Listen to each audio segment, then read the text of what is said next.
Bonjour à tous, je suis professeur Jean Ngwando. Je serai votre enseignant pour l'immunopathogénèse des infections microbiennes.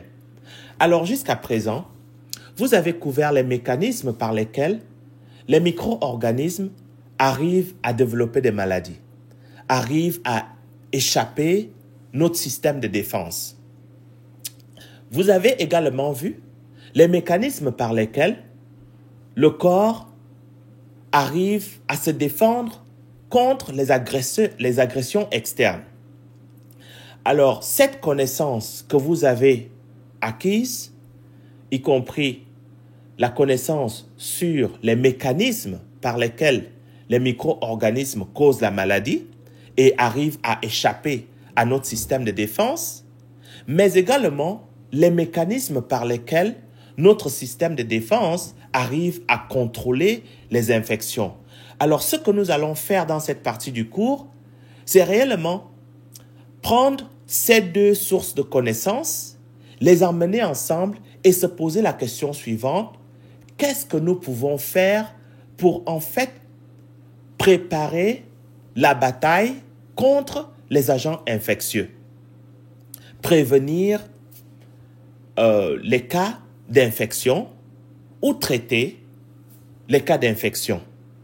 Donc, nous allons aborder les applications biotechnologiques de l'immunopathogénèse. Alors, nous allons commencer par aborder l'aspect de l'immunité active et de l'immunité passive, mais aussi des vaccins. Alors, sans plus tarder, le premier stop que nous allons faire, c'est d'abord de parler d'une maladie. Cette maladie, c'est la variole. Alors, la variole, qu'on appelle en anglais smallpox, est une maladie infectieuse aiguë. Elle est très contagieuse. Elle est souvent caractérisée par des fièvres, des éruptions cutanées. Ces éruptions cutanées, en fait, sont des enflements de la peau où il y a du liquide à l'intérieur et au fil du temps, cet enflement de la peau, ces ampoules, en fait, vont former des croûtes. Ces croûtes, à un certain moment, vont sécher et vont tomber en laissant derrière elles des cicatrices. Donc, ces aspects typiques de la variole vont se retrouver sur le visage, au niveau du tronc, au niveau des bras, au niveau des jambes. Réellement, ça peut se retrouver partout dans le corps. Le virus de la variole, lorsqu'il nous infecte, il a une période d'incubation qui dure à peu près 7 à 17 jours. Et après les fièvres, il va y avoir une éruption cutanée qui apparaît à peu près 2 à 3 jours une fois que les fièvres commencent. Éventuellement, il va y avoir des croûtes et ces croûtes-là, en fait, sont contagieuses, contiennent des virus qui peuvent être transférés d'un individu à un autre. Et jusqu'à ce que la cicatrisation arrive, l'individu reste contagieux. Malheureusement, la variole n'est pas simplement un problème esthétique, c'est aussi un problème vital parce qu'il y a plein de personnes qui perdent la vie à cause de la variole et notamment à cause de l'éruption des surfaces où on trouve les épithéliums, y compris le système respiratoire, le système digestif. Ces inflammations peuvent avoir des conséquences qui peuvent amener à la mort. Et en fait, il y a beaucoup de gens qui meurent de variole et c'est pour ça que cette maladie est un problème. Alors, parfois, malheureusement, lorsque la variole n'est pas traitée ou prévenue, il peut y arriver des cas de complications. Et ces cas de complications incluent par exemple des insuffisances rénales, une dégradation du système respiratoire et d'autres organes. Donc je disais, ça peut conduire au décès du patient. Alors, sur cette première slide ou diapo, vous avez des ampoules, d'accord? Et ces ampoules-là sont chargées de virus. Et lorsque ces ampoules-là éclatent, eh bien, la personne va distribuer le virus autour de lui. Et c'est ce qui fait de cette maladie une maladie très contagieuse. Je disais tantôt que la variole est une maladie aiguë, donc c'est pas chronique, c'est aigu. Elle arrive d'un seul coup, se développe et aussi, dans un temps assez court, peut aussi se résorber. Ceci dit, vous avez à la droite ici une micrographe du virus. Et cette micrographe du virus vous montre à peu près la forme du virus. Et cette photo, elle a été prise avec un microscope électronique à transmission. D'accord? Et ici, à la gauche, ici, vous avez une représentation graphique du virus. Alors, vous voyez que cette représentation graphique vous montre que le virus de la variole est très complexe. Ce virus de la variole qui est très complexe contient de l'ADN comme génome. C'est ce qui contient l'information génétique. Au-delà de l'ADN, vous avez des enzymes qui sont présentes dans le virus. Vous avez des enveloppes.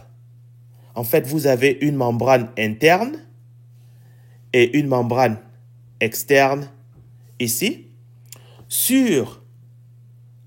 Dans cette membrane-là, vous allez avoir des structures. Ces structures sont des tubules qu'on trouve sur toute la surface de la membrane. Au-delà de cela, vous avez des corps latéraux. Vous avez une couche de palissade ici. Et cette couche de palissade, en fait, permet de protéger ce qu'on va appeler la capside. En fait, ça permet de protéger, en fait, l'acide nucléique qui est ici, l'ADN.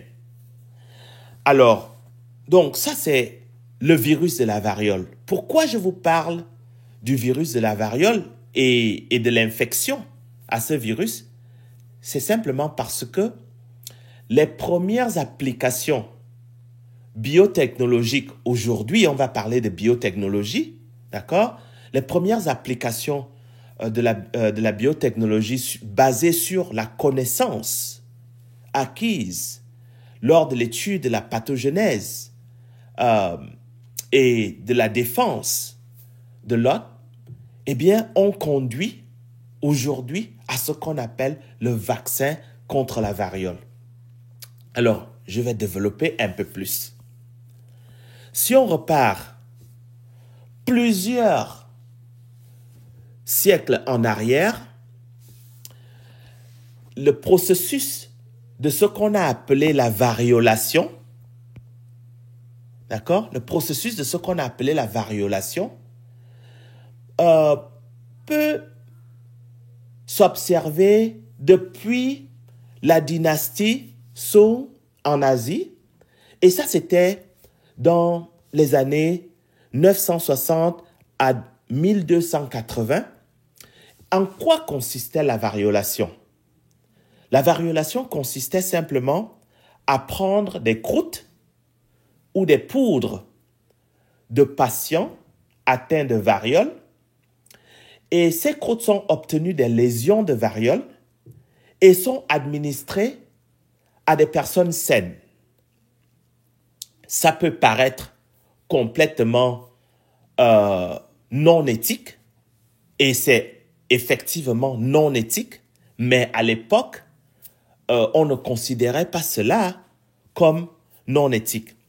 Alors, les croûtes et les poudres obtenues des lésions étaient données aux personnes saines par inhalation ou par voie cutanée. C'est complètement inacceptable aujourd'hui. Alors, ce que les Asiatiques à l'époque ont observé, c'est que les patients, du moins les personnes saines, lorsqu'elles recevaient ces croûtes ou ces poudres, elles développaient une maladie atténuée, du moins pas une maladie sévère comme les patients d'où on a obtenu ces croûtes et ces poudres. Donc, ils ont compris à cette époque-là que lorsqu'on expose intentionnellement un sujet sain à un agent infectieux, eh bien, on voyait que ce sujet sain, en fait, développait une certaine protection. Alors, la pratique, bien que provoquant une protection contre la variole, néanmoins, on observait aussi des problèmes majeurs, des personnes qui, en fait, développaient la variole, certaines personnes qui mouraient de la variole, et à cause de ces observations, certaines personnes n'acceptaient pas l'adoption de la variolation comme un procédé de pouvoir prévenir la variole. Ceux qui étaient assez téméraires, en fait, le faisaient malgré les risques à cause des conséquences de la variole. Ceux qui avaient les moyens, parce que il faut savoir que la variolation coûtait quelque chose, d'accord? À cause de la dévastation de la variole, les gens qui avaient les moyens pouvaient tout faire, payer de l'argent pour en fait recevoir cette immunisation contre la variole. Donc, à cause des coûts élevés, certaines personnes n'osaient pas, ou du moins n'allaient pas chercher les moyens de prévention. Ceux qui n'avaient pas les moyens, évidemment, ils étaient victimes de variole et ça posait un gros problème. Encore une fois de plus, les gens mouraient de variole. Et donc, il y avait beaucoup de dangers, mais il y avait aussi beaucoup de protection. Et encore une fois de plus, ceux qui avaient les moyens étaient ceux qui, effectivement, arrivaient à prendre le traitement, si vous voulez, un traitement de prévention.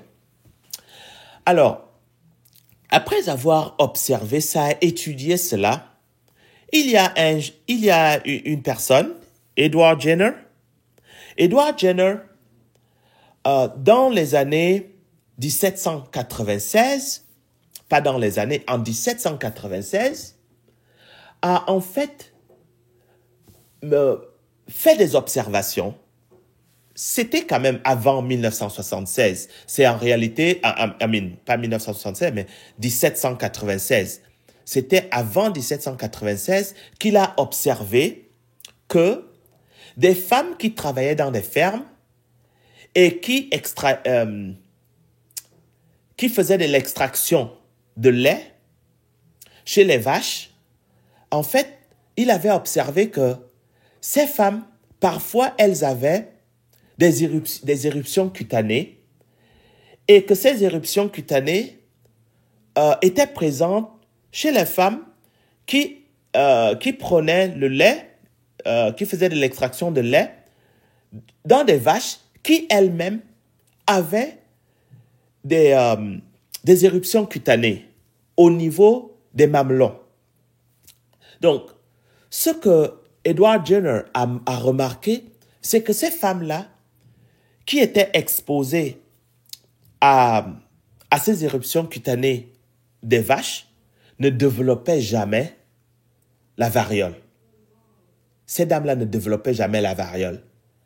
Alors, Edward Jenner a remarqué ça et il s'est dit, on dirait que l'exposition à la variole de la vache, en fait, cause les êtres humains à être protégés contre la variole humaine. Alors, ce qu'il avait décidé de faire, c'est d'obtenir, en fait, des croûtes de variole de la vache et les transférer vers un jeune patient, un jeune homme. Et après avoir exposé ce jeune homme, il avait remarqué que 6 semaines après, le jeune homme, il avait développé une maladie qui était atténuée. Cependant, ce jeune homme n'avait jamais développé de maladie contre la variole humaine. Et en fait, pour la première fois dans l'histoire, quelqu'un avait montré que, en fait, si on expose un individu à une forme atténuée d'un agent infectieux, c'est possible que cette personne-là développe une certaine immunité. Ceci dit, ce n'était pas encore complètement acquis. Il y a eu beaucoup d'autres essais,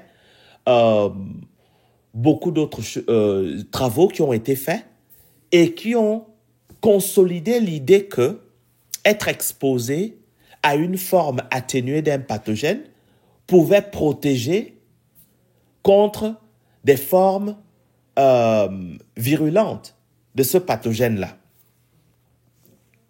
Alors, j'ai oublié de montrer quelque chose. Alors, ici, vous voyez au niveau des mamelons, ici, vous voyez des éruptions cutanées. Et ce sont ces éruptions cutanées-là qui étaient en fait similaires à ce qu'on retrouvait chez les femmes qui faisaient de l'extraction de lait chez ces vaches-là. Alors, dans le temps, il y a eu des termes qui ont émergé. Avant ce temps-là, le terme qui était commun, c'était le terme variolation. Et le terme variolation était utilisé lorsque on obtenait un agent infectieux directement d'une personne infectée et qu'on transférait cela dans une personne saine dans l'espoir, en fait, d'obtenir une certaine protection. Ceci dit, le terme vaccination a été en fait utilisé par Louis Pasteur pour désigner des cas de personnes qui, après avoir été exposées à un agent infectieux atténué, développaient une certaine immunité, de manière sûre, bien entendu. Éventuellement, le terme vaccination a été accepté et en 1976,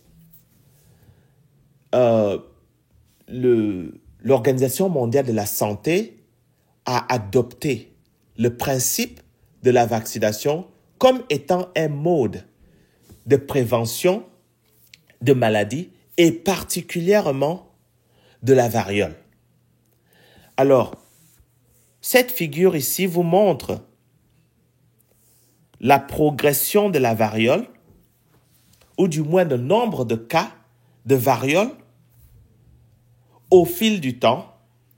Donc, des années 1982 à 2010, ce qu'on remarque, c'est une diminution en continu des cas de variole. En réalité, le dernier cas de variole diagnostiqué aux États-Unis l'avait été en 1977. Donc, après une campagne massive d'éradication de la variole aux États-Unis, eh bien, on a remarqué une diminution incroyable des cas de variole.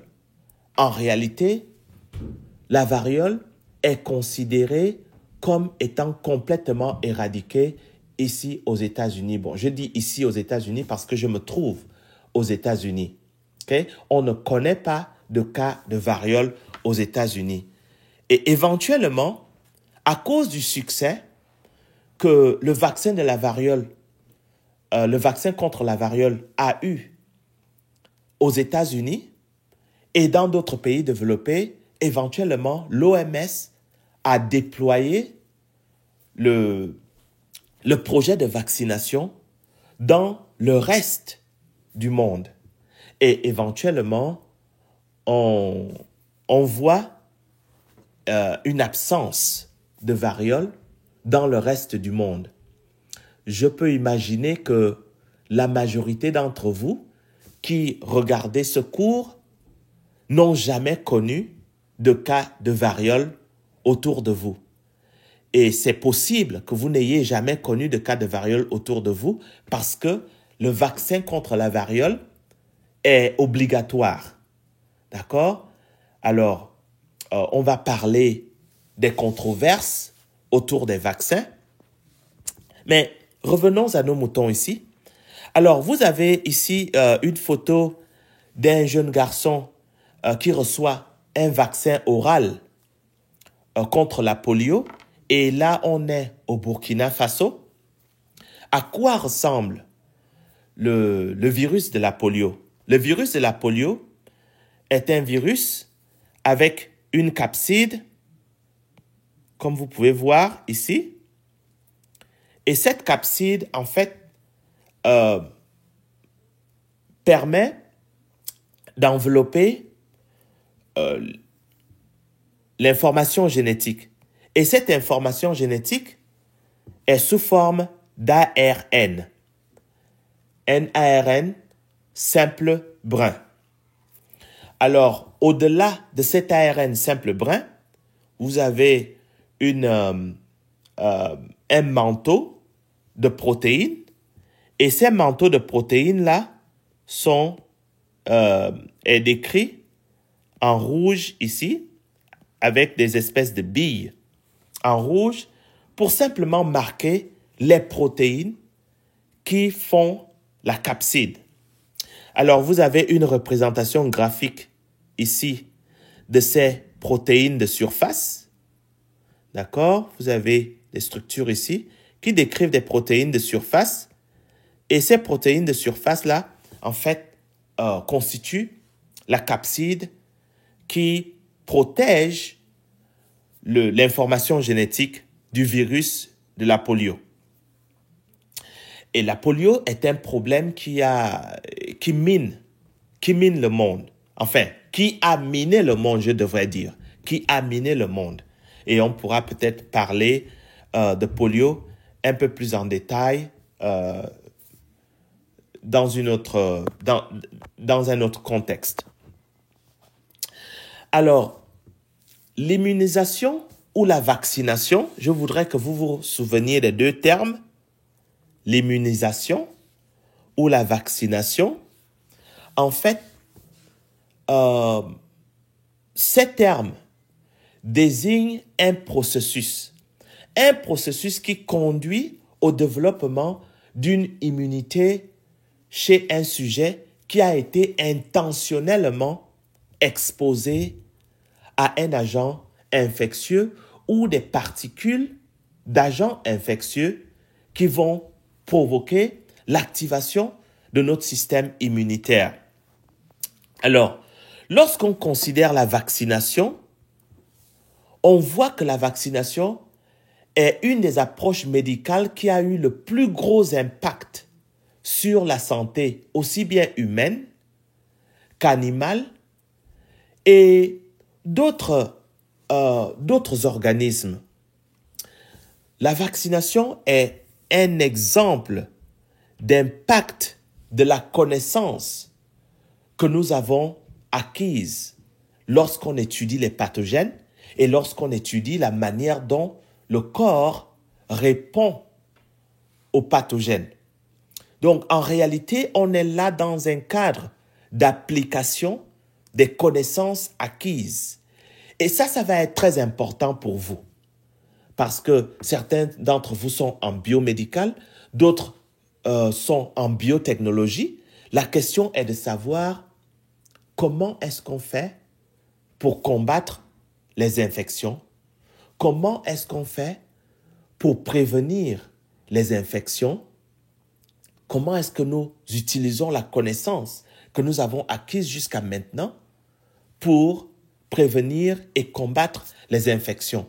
Donc, je voudrais que vous vous souveniez de cela parce qu'en réalité, l'objet de vos études, c'est pour adresser ces problèmes spécifiques. Alors, grâce à la connaissance que vous avez acquise jusqu'à maintenant, on peut maintenant commencer à réfléchir et à penser à ce qu'on appelle l'immunothérapie. L'immunothérapie est un ensemble de méthodes pour soit stimuler ou supprimer ou inhiber la réponse immunitaire. D'accord? Ça peut être utilisé pour des traitements de maladies, pour des diagnostics, d'accord? Enfin, disons que l'application des connaissances qu'on a acquises en immunopathogenèse va nous permettre soit de faire des traitements, soit de faire du diagnostic, d'accord? Et ce diagnostic-là, c'est simplement l'application des connaissances. OK? Alors, revenons un peu en arrière. Si on revient un peu en arrière, lorsqu'on regarde la relation entre les micro-organismes et les autres organismes, les macro-organismes, y compris le corps humain, y compris les animaux, les plantes, en réalité, il y a une vraie guerre. Il y a une vraie guerre. Enfin, je parle des cas d'interactions symbiotiques qui sont parasitaires. D'accord? Parce qu'il y a plusieurs genres d'interactions symbiotiques. D'accord? Il y a le commensalisme, il y a le parasitisme, il y a le mutualisme. N'oublions pas cela. Mais nous, dans le cadre de la pathogenèse, ça s'inscrit plus dans le cas du parasitisme, d'accord? Où un organisme prend avantage pendant que l'autre organisme souffre et peut parfois mourir. Donc, dans cette guerre, nous avons l'immunité innée de l'hôte, nous avons l'immunité acquise, l'immunité innée du fait que l'hôte n'a pas grand-chose à faire pour se protéger contre un agent infectieux. C'est des facteurs qui sont déjà là, dont l'hôte n'a pas besoin de travailler pour avoir, alors que l'immunité acquise requiert l'hôte d'être d'abord exposé, d'apprendre et de développer des outils spécifiques contre l'agent infectieux. Donc, nous avons l'aspect de l'hôte qui rentre en guerre contre l'agent infectieux, d'accord? En fait, à des outils, je devrais dire, à des outils contre un agent infectieux. Et maintenant, nous avons le cas des pathogènes qui vont en fait développer des mécanismes pour contourner l'immunité innée, contourner l'immunité acquise. Dans tous les cas, ces pathogènes ne viennent pas dans notre corps pour mourir. Donc, ils doivent tout faire pour exister et continuer à exister. Éventuellement, entre l'immunité innée l'immunité adaptive et la pathogenèse, eh bien, il va y avoir une réelle comparaison de qui va dominer. Okay? Le parasitisme, le parasite essaye de survivre et en réalité, en survivant, il cause des problèmes, mais éventuellement, à cause de la connaissance que nous obtenons de l'immunité innée, l'immunité adaptive et de la pathogenèse, là maintenant nous allons dire, OK, comment est-ce que nous allons utiliser cette connaissance pour pouvoir combattre les agents infectieux? Alors, et là, nous avons l'immunisation, d'accord, et l'immunothérapie. Ces deux choses, l'immunisation et l'immunothérapie.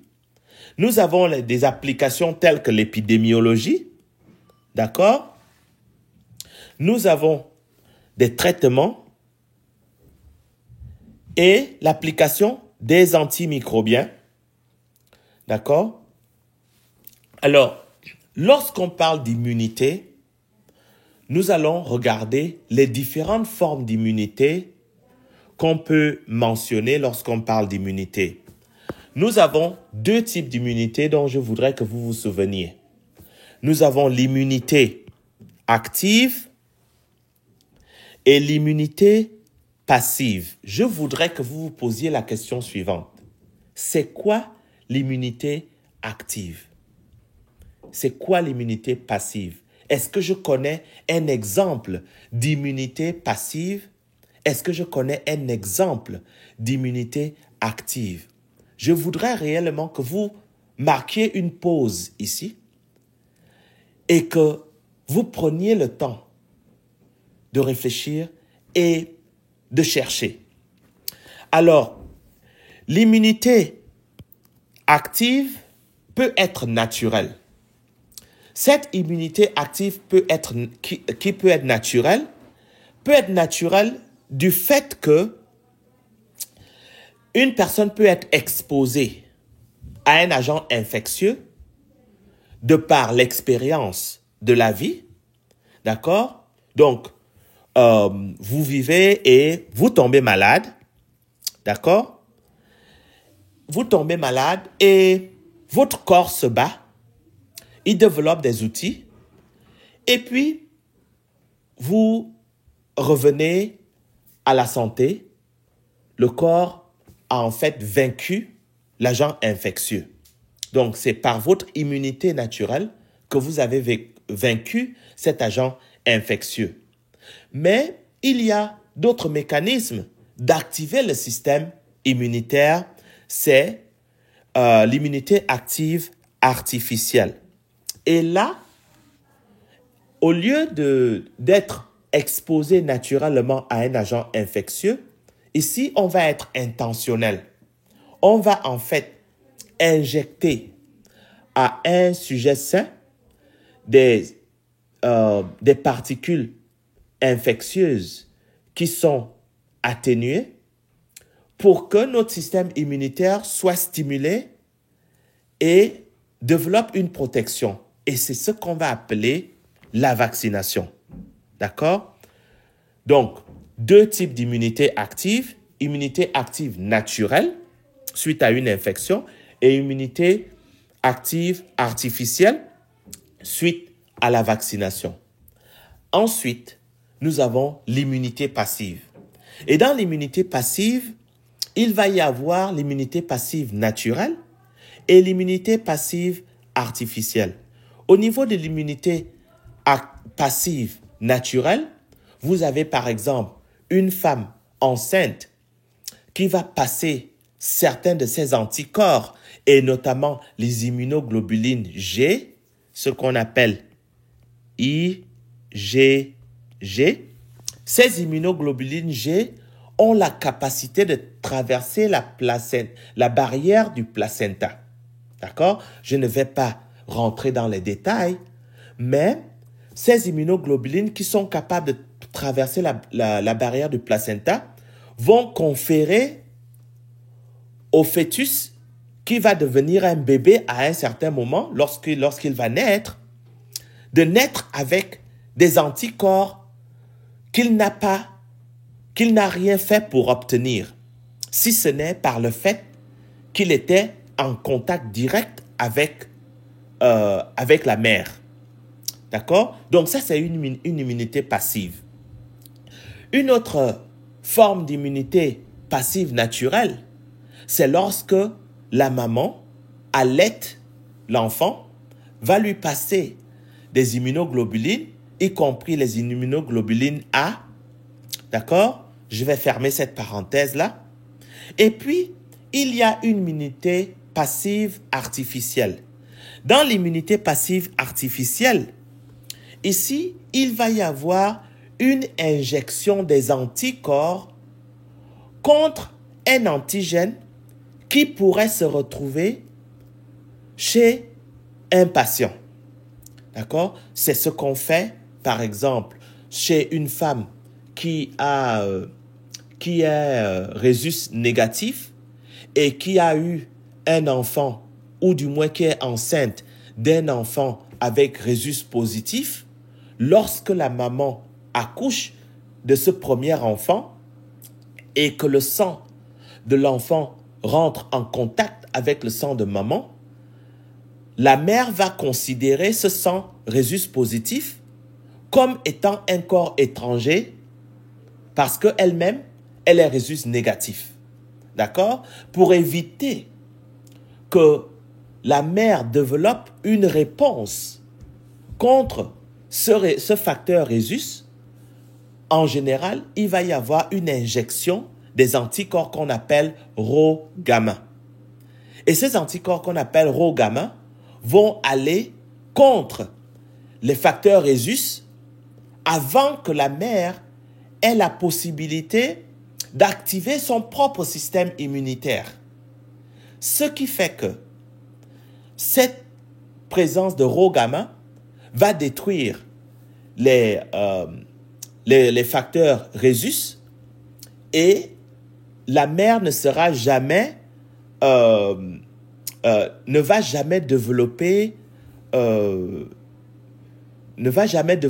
connaissances sur la présence des rhésus facteurs en elle lorsque l'enfant est né. Ce qui fait que cette dame-là peut encore espérer avoir un deuxième enfant qui est rhésus positif.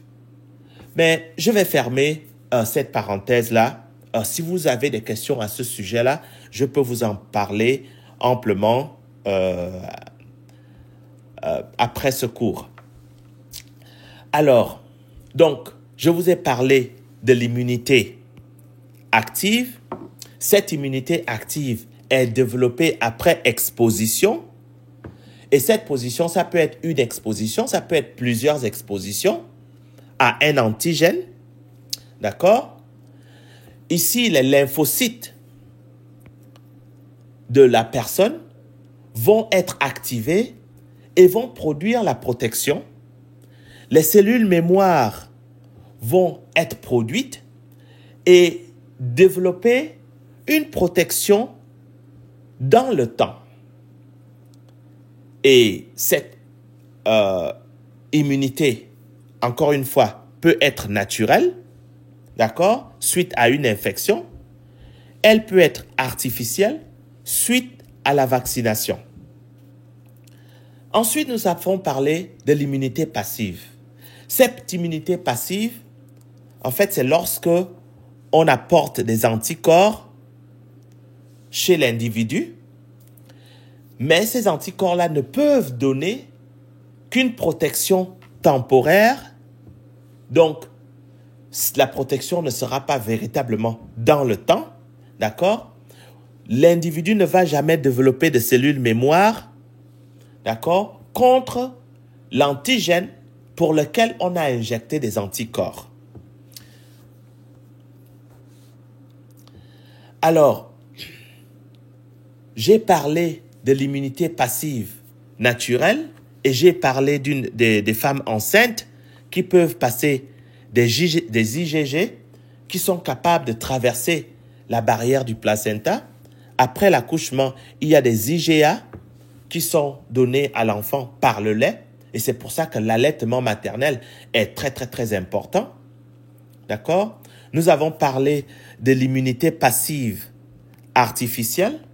D'accord? On peut injecter des antisérums contenant des anticorps. Ça va permettre de prévenir des maladies, que ce soit avant ou après une exposition. L'immunité artificielle est limitée dans le temps. Je l'ai déjà mentionné. Okay? L'immunité passive permet, par exemple, de bloquer l'action des toxines en simplement injectant des antitoxines.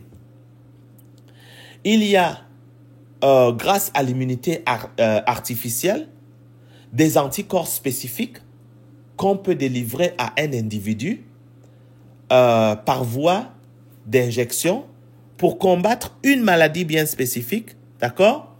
Remarquez que je me répète, d'accord? Et je me répète pour m'assurer que vous vous souveniez de ce dont on parle, d'accord? Et finalement, les immunoglobulines sont des anticorps, d'accord?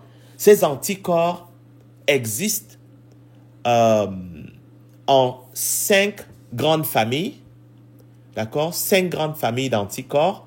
Donc, je ne vais pas aller dans le détail de ces anticorps-là. Vous avez les IgM, les IgA, les IgG, les IgE, les IgD. OK? Ça, ce sont différents anticorps. Je ne vais pas aller dans le détail de ce que chacun des anticorps fait. Techniquement, lorsque vous avez vu l'immunité acquise, vous avez parlé de des différentes classes d'anticorps.